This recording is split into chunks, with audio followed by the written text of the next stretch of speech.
Salut tout le monde, j'espère que vous allez bien. Nouvelle vidéo aujourd'hui, vous l'avez compris, on teste un nouveau produit de chez Fosibo, la F800, c'est la toute dernière qui vient de sortir de chez eux. Elle est toute petite, vous allez voir, elle est tout aussi jolie que la première que j'avais présentée, la F2400. Allez, c'est parti.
Donc voici la Fosibo F800, donc 800 pour 800 watts de puissance sur l'unique prise secteur AC que vous allez retrouver ici sur le côté droit de la batterie.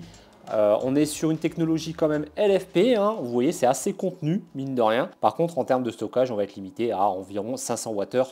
Donc bon voilà, va être une petite batterie destinée à de la bureautique pour moi principalement, ou vraiment des petits outillages. Donc sur la partie droite comme je l'ai dit on retrouve la prise secteur AC qui est caché derrière, voilà un petit cache comme ça, qui est pas cette fois qui n'est pas avec un ressort comme sur les caches de ventilation qu'on pouvait retrouver sur la F2400. On retrouve le même coloris que la F2400 qui est possible, vous pouvez aussi l'avoir en noir, full black. Et sur la gauche on retrouve deux connectiques.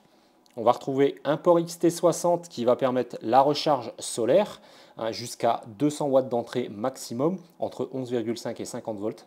Donc toujours bien respecter ce voltage. Et à droite, on va retrouver l'adaptateur secteur où vous pouvez recharger la batterie sur prise secteur jusqu'à 400 watts maximum. Sachant que là, sur ce modèle, vous ne pourrez pas régler la puissance, c'est 400 watts. Sur prise secteur ou rien, sinon après il faudra passer par la solution du solaire si vous voulez la recharger plus lentement, jusqu'à maximum 200 watts par cette entrée. Au niveau de l'affichage, on en retrouve ici un grand écran avec toutes les informations comme d'habitude où on retrouve l'autonomie restante, le temps restant estimé, la puissance d'entrée, la puissance de sortie. On retrouve le bouton à droite ici d'allumage, donc il suffit de rester appuyé quelques secondes. Voilà, et on allume la batterie. Là, l'affichage est un petit peu différent des autres modèles. La disposition n'est pas tout à fait la même. On voit bien l'entrée et la sortie côte à côte comme ça.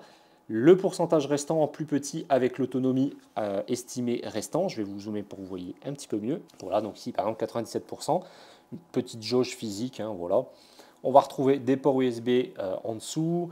Une prise allume-cigare, comme d'habitude 12 volts à gauche, 10 ampères maximum. Une prise 12 volts 10 ampères aussi en dessous. À droite, on retrouve un éclairage LED d'appoint, voilà, avec différents modes d'éclairage. Et on va retrouver deux ports USB type A Quick Charge 3.0, donc c'est je crois 18 ou 20 watts à peu près. Un port USB-C de 20 watts, un deuxième port USB type C de 20 watts et un port USB type C de 100 watts. Donc voilà pour les connectiques, c'est très rapide, il n'y a pas grand chose. En même temps, elle est très compacte, donc c'est logique. On a vite fait le tour de cette batterie. Comme d'habitude, on va faire le protocole de test. On va tester la recharge d'un PC. On va essayer aussi de faire fonctionner le sèche-cheveux, le fameux sèche-cheveux, pour voir jusqu'à combien on peut dépasser. Est-ce que les 800 watts vont tenir, voire plus, et pendant combien de temps surtout. Donc je ramène tout le matériel et on commence les tests. Alors on va brancher ça sur le 100 watts, parce que c'est un PC, donc il faut quand même le maximum. Hop, et on allume par le bouton qui est juste ici. Et on va voir un petit peu jusqu'à combien on va monter. Donc le MacBook Air se recharge. Voilà, donc ici on voit l'autonomie restante, 14 heures. Là on est autour des 30 watts. Le MacBook Air est quand même bien rechargé déjà. Donc il n'y a pas grand chose à tirer au niveau de la puissance. Si je l'ouvre, ça va tirer un petit peu plus normalement. Mais voilà, donc comme d'habitude, hein, les ports USB type C 100 watts, c'est vraiment pratique d'avoir ça maintenant sur ces batteries. Hein. Comme ça, on ne transporte plus tous les blocs secteurs pour la recharge. C'est pratique. On va tester le sèche-cheveux et on va voir ce que ça donne. Alors j'ai branché le sèche-cheveux. On va allumer la prise secteur. Alors pour les allumer, enfin l'allumer parce qu'il n'y en a qu'une, hein, c'est sur la droite au-dessus de la trappe. Donc c'est parti. Premier niveau. 150 watts, 160 watts. On va augmenter, on va voir jusqu'où on peut aller. Donc là on est à 539 watts. Pas de ventilation allumée pour le moment, malgré qu'on arrive déjà à 500 watts et proche, je dirais, de la puissance maximale de la batterie, puisque c'est 800, je le rappelle. Et là je vais monter au maximum et à mon avis elle va se mettre en sécurité, puisque je crois que c'était à peu près 1400 watts le sèche-cheveux à la vitesse 1 et chauffage maximal. À mon avis elle va se mettre en sécurité. Ah, 847, non mais j'ai le sèche-cheveux qui s'est mis à ralentir. Donc c'est la puissance qui est bridée au niveau du sèche-cheveux. Comme c'est une résistance, forcément, ça ne peut pas monter plus haut. Donc je pensais que ça se mettrait en sécurité, mais non. On va plutôt augmenter la ventilation. Donc je suis toujours au niveau 2. Vitesse 1, 530 watts. Si je monte à fond, 850 watts, ça tient. Ah, vous voyez, ça y est, ça s'est mis en sécurité. On entend le bip et on a le logo ici, courant alternatif, qui clignote. Vous voyez, donc c'est le courant, hein, c'est le logo comme quoi la prise secteur est allumée, mais comme ça clignote, ça se met en sécurité et ça s'éteint. Donc je rappuie une fois sur les boutons de la prise secteur, je rappuie une deuxième fois, on entend un petit clic, ça se rallume en fixe et c'est reparti. Ça fonctionne. Si je remets au minimum, voilà, pas de problème, ça redémarre. Et on peut voir aussi l'autonomie. Hein. Ici, par exemple, il resterait 3 heures avec 94% à 170 watts. Alors ici, au niveau de la ventilation, ça va, comme d'habitude, être très compliqué chez Fossibot à les déclencher, parce qu'elles sont de base très silencieuses et ventilent très très peu, puisqu'elles ont une gestion thermique qui est très bien maîtrisée sur ces modèles. C'est vraiment leur gros point fort, hein, au-delà de leur tarif, bien évidemment. Sachez qu'ici, je vais vous la présenter également avec un panneau solaire qui m'a été envoyé avec. Donc c'est le SP200 de chez Fossibot également. Je vous ai fait quelques petits plans. Donc c'est un panneau solaire de 200 watts qui s'ouvre avec des poignées en magnétique. Donc ça se referme et ça s'ouvre au niveau des poignées voilà, par un système magnétique. Donc ça c'est plutôt intéressant. On retrouve des œillets pour le fixer à un mur, etc. Une palissade. Donc ça c'est plutôt intéressant. Et quand il se replie en accordéon ici, hein, un système de repliage, on retrouve des scratchs à l'extérieur. Par contre, il faudra faire attention parce que les scratchs ont l'air assez fragiles quand même au niveau des coutures. Donc j'ai peur qu'à force de l'ouvrir et le fermer, la toile à l'arrière s'arrache. Donc ça, il faudra faire attention. On va aller brancher la batterie dessus. Alors même si on est en plein hiver, j'ai plus beaucoup de soleil. Le panneau est plus ou moins à l'ombre, mine de rien. Puisque le soleil est très très bas, moi, par rapport à comment je suis exposé. On va voir combien on arrive à sortir, mine de rien. Donc ça, malheureusement, le panneau solaire, je ne vais pas pouvoir vous en donner beaucoup plus au niveau des performances, mais bon, il a l'air d'être dans la norme de ce qu'on retrouve dans le commerce par rapport aux concurrents. Ici, j'ai oublié de vous préciser, mais la batterie fait environ 6,5 kg, donc c'est relativement léger, facilement transportable. Au niveau des accessoires, on retrouve la prise secteur classique qui est donnée, hein, justement pour pouvoir la recharger à 400 watts, pas moins malheureusement, et un adaptateur XT60 vers MC4. Donc ça c'est cool parce que ça sera compatible avec quasiment tous les panneaux du commerce. Bien évidemment, il faudra respecter la tension maximale d'entrée au niveau du XT60 à ne pas dépasser. Mais bref, globalement, si vous avez un panneau solaire avec des fiches MC4, eh ben, pas de problème, l'adaptateur est fourni avec la batterie, ça c'est sympa. Donc j'ai branché le panneau solaire à la batterie, on va voir un petit peu combien on arrive à injecter. Alors je suis devant le panneau en plus, ouais, vous voyez 11 watts, c'est vraiment très peu. Alors en extérieur c'est plutôt pas mal, alors il ne faudra pas être en plein soleil. Je vais essayer de m'écarter du panneau quand même. Ouais, 14 watts, mais voilà, le panneau est à l'ombre. Vous voyez, le soleil est là-bas derrière des nuages. Et en plus, on n'est pas complètement, voilà, ça frappe pas complètement le panneau. Mais bon, après c'est une petite batterie, ça se recharge assez vite, mine de rien, hein. Donc si vous la chargez sur une prise secteur, les 400 watts en 1h30, c'est rechargé sur prise secteur. Et puis après, avec le panneau solaire, en fonction de la puissance qu'il va délivrer, ça sera plus ou moins rapide. Au niveau du panneau solaire, sachez quand même que les câbles qui sortent MC4 au niveau de la housse à l'arrière du panneau est relativement court. Donc prévoir peut-être des rallonges si vous voulez, je dirais, recharger la batterie un peu plus éloignée du panneau. Pas forcément coller la batterie à côté, hein, ou alors vous mettez la batterie derrière, donc ça posera pas de problème, ça sera à l'ombre en plus. Mais voilà, donc c'est un peu dommage, je trouve que ça manque toujours un petit peu de longueur. La plupart des panneaux, il y en a très peu que j'ai pu tester où il y avait suffisamment de longueur pour éviter de rajouter des rallonges. Au niveau des pieds, c'est un système plutôt ingénieux, mais en même temps qui a un inconvénient. Donc ce qui est, je dirais, ingénieux, c'est qu'on a un élastique qui est rétractable à l'intérieur du panneau. Donc ça, c'est cool parce que vous n'avez pas à régler, vous avez juste à tirer et à positionner, hein. Tout est déjà réglé à la bonne longueur. Après, il suffit d'adapter en fonction de l'inclinaison combien vous voulez. C'est muni d'un scratch ici en bas pour bien maintenir le pied une fois que c'est rangé. Par contre, comme c'est élastique, quand vous voulez le déployer, si vous tirez sur le pied et que vous le lâchez, ça reprend sa position. Alors du coup, à positionner, c'est pas toujours évident.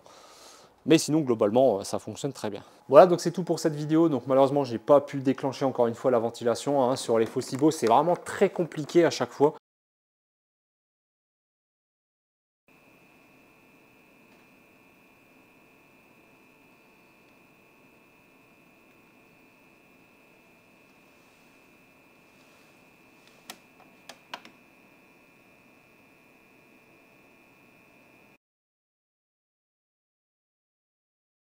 Alors point positif, point négatif, je vais commencer par les points négatifs. Pas de réglage de la puissance, ça c'est dommage.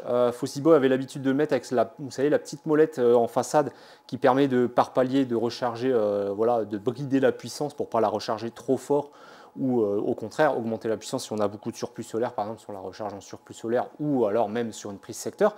Là, c'est 400 watts ou rien, c'est un peu dommage. J'aurais aimé avoir une petite molette également de réglage de 100 par 100 par exemple. Faire 100, 200, 300, 400, ça aurait été cool. Comme ça, on aurait pu moduler un petit peu la puissance de recharge la nuit ou même, je dirais, quand on a du surplus solaire directement avec une prise secteur. Bon, un peu dommage de ce côté-là. Une seule prise AC, alors c'est vraiment dommage, hein, parce que 800 watts, mine de rien, vous pouvez quand même tirer pas mal de choses, mettre pas mal de choses en route en parallèle, je dirais. Sur des prises secteurs, et là ils en mettent qu'une seule, donc il faudra prévoir éventuellement une multiprise. C'est un peu dommage, j'aurais aimé vraiment qu'ils mettent nativement au moins 2 prises secteurs. Ça aurait été vraiment pas mal. Et les poignées, la poignée qui est à l'arrière, hein, de la batterie. Alors chez Fauxibo, habituellement, c'est plus sur les côtés. Moi, j'aurais préféré qu'il reste sur ce même design. Là, on est sur voilà, un design un petit peu différent avec la poignée qui est à l'arrière. Ça ressemble beaucoup à une autre marque, hein, si vous voyez ce que je veux dire. Et comme d'habitude, le dernier point négatif, mais ça c'est propre à Fauxibo, puisque et aussi à leur tarif très agressif, c'est qu'il n'y a pas d'application pour gérer la batterie à distance. Donc au niveau des points positifs, comme d'habitude, chez Fauxibo, ça sera le tarif, hein, parce que là on est à 297 € la batterie seule, ce qui est plutôt pas mal, hein, au niveau de son rapport quantité-puissance par rapport à la concurrence. Elle est plutôt bien placée. Et son deuxième point positif, principalement, c'est que c'est du LFP, hein, donc dans une petite batterie comme ça, vous allez pouvoir faire 3500 cycles avant de commencer à voir la batterie légèrement se dégrader, hein, d'avoir ses 80% je dirais, d'autonomie. Donc honnêtement, c'est plutôt pas mal, hein, c'est 2 gros points positifs comme d'habitude qu'on retrouve quasiment sur toute la gamme de chez Fauxibo. Bien fourni aussi, dernier point positif, on est plutôt bien fourni au niveau des ports USB, puisque je pense que c'est vraiment une batterie qui va être principalement utilisée pour ça. Donc certes, je disais dans les points négatifs qu'il n'y avait qu'une prise secteur, mais bon, à contrario, on est quand même bien gâté au niveau des ports USB. Donc on a 2 ports USB type A et quand même 3 ports USB type C, ça c'est sympa. Et les accessoires fournis, hein, comme toujours, là ils pensent au câble XT60 si vous avez un panneau solaire.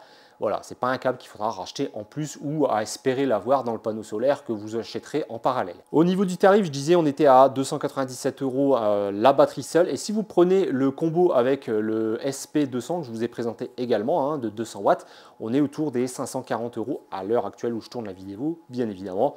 Je vais essayer de vous avoir un code promo comme d'habitude, hein, ne vous inquiétez pas, on va essayer de baisser la facture au maximum si ce produit évidemment vous intéresse. Donc vraiment, s'il vous intéresse, n'hésitez pas, les liens seront en description. N'hésitez pas à aller voir également sur mon site internet, vous retrouverez toutes les informations des précédentes vidéos de produits que j'ai déjà présentés sur la chaîne, hein, si ça vous intéresse. Et si la vidéo vous a plu, n'hésitez pas à mettre le petit pouce en l'air comme d'habitude.